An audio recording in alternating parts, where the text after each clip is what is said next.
Šola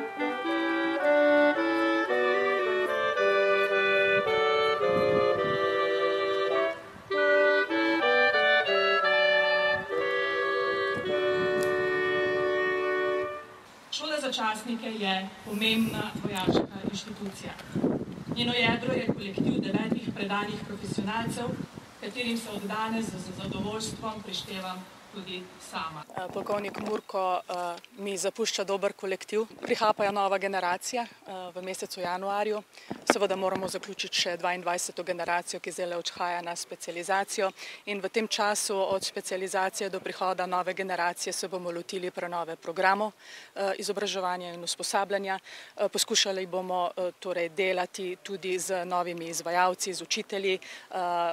Poskušali jih bomo usposobiti za njihove nove naloge. To je trenutno vrhunec moje kariere, prevzeti tako zelo pomembno nalogo v Slovenski vojski, izobraževati bodoče častnike. Imamo kar nekaj kolegic na visokih položajih. Imamo brigadirko od letos naprej, ki vodi pomembne in upravlja pomembne naloge v Generalštabu Slovenske vojske. Imamo polkovnico, ki odhaja in bo vodila naš kontingent na Kosovu zdajle v kratkem.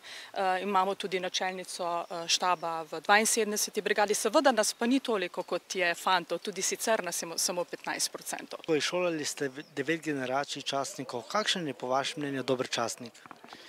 Ja, res je, 9 generacij je šlo skozi, kot sem že rekel, 214 kandidatov je postalo novih poročnikov Slovenske vojske.